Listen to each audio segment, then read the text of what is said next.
Hey YouTube, and welcome to another episode of the Albino Rhino beer review. Today, I bought an Alpine beer pack. I'm not drinking any of the beers from it, but I'm going to use the glass for my review. I really think this is an awesome glass. It's Neuschwansteiner. It's a German beer. It's a nice German glass. I like it. We're going back to doing one of the mega brews today. Well, it's mega in Canada, not really everywhere else. I bought a Brewmaster pack of this, which is their 3 different major offerings here in Ontario. 5 of each. It was $21. It wasn't horrible. The beer is Alexander Keith's White. It's brewed by the Keith Brewery in Nova Scotia. There's a Nova Scotia flag on there. There's the beer. It's 5% alcohol. So it calls itself a premium white. Whether or not it really is a premium white is up for debate. It is a premium beer here in Canada. Just like everything else, it went on the wheat beer craze. I'm actually waiting for a Keith's Lime to come out. I'm sure it will happen at some point. I'm sure they're going to end up coming out with a stout at some point in the future. Dark, all that fun stuff. I have a Keith's Red sitting in the fridge right now. I need to get my hands on a Keith's White, the light, to see how that is.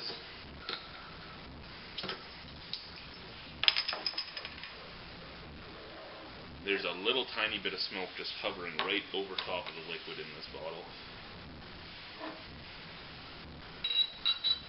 Again, no orange slice. I'm not sure if this one really needs an orange slice or not, but it is a white, so it's supposed to have one.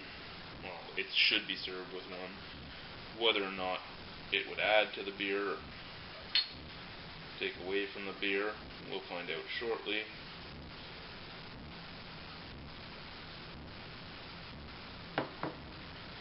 Now, you can see there's a little bit of head on there. Not normal for a white beer. You can see through it, which isn't normal for a white beer. So this has been filtered.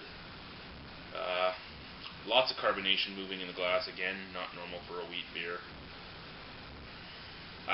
The goldish color is pretty standard. I'm just used to not being able to see through it due to the wheat and everything else.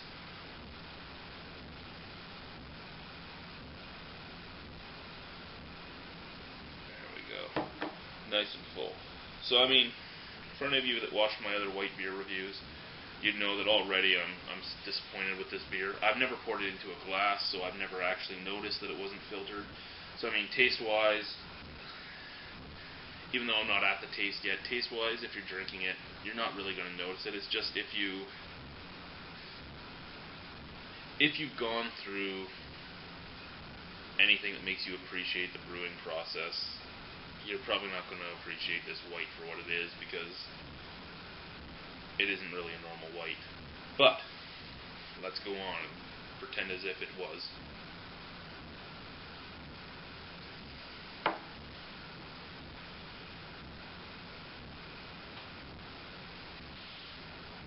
I really shouldn't have filled this cup up as much so that I could, do my smell test, but glass things are what they are.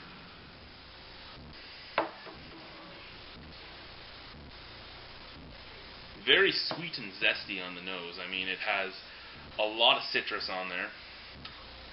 It's not as bitter as it usually is, so I mean, it might be a little less orange peel, may have some actual citrus juices added to it. I doubt it. Sort of grainy. I mean, it's not as hopped or malted as some beers are. You know that it's more grainy than anything else. You have your citrus in there. It's obviously orange. You have your graininess.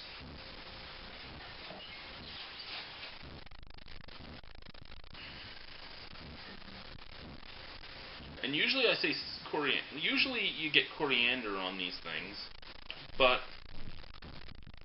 it sort of has a cinnamony scent to it instead of coriander. I don't know. Let's give her a drink. I mentioned how much I like this glass.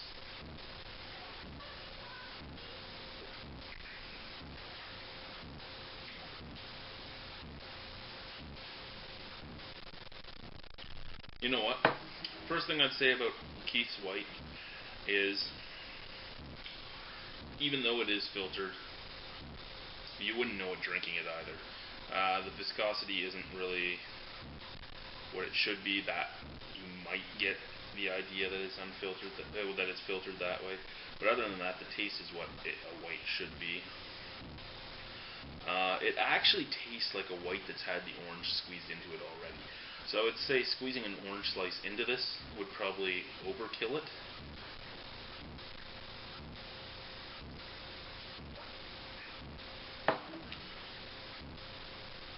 I actually really like that taste. It's kind of a dead taste at the same time. I mean, you drink it, and once you swallow it, it's kind of gone. I can feel it down in my gut, but other than that, there's not much to talk about even. I mean,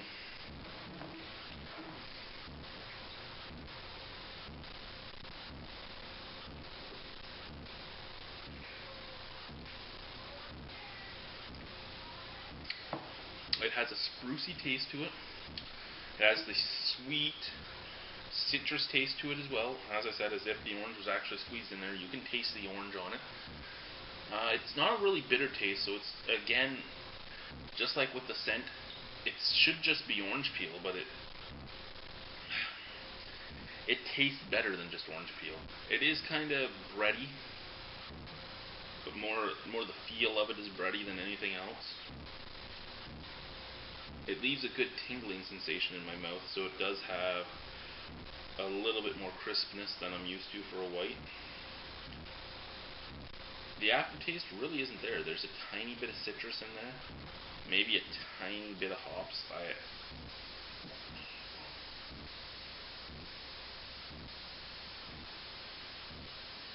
It's a pretty clean beer.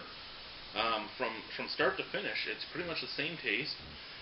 Doesn't really switch, and it doesn't change to anything gross on the aftertaste either. So I mean, I like this.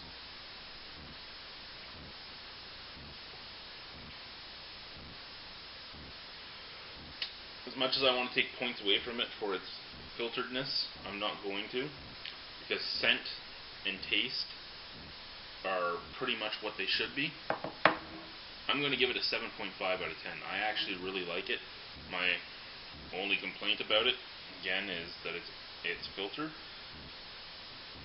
I am a big Keith's fan, and Keith's White I'm a fan of too. 7.5 out of 10 for Keith's White. Thank you for watching the Albino Rhino beer review. Good beer drinking to you.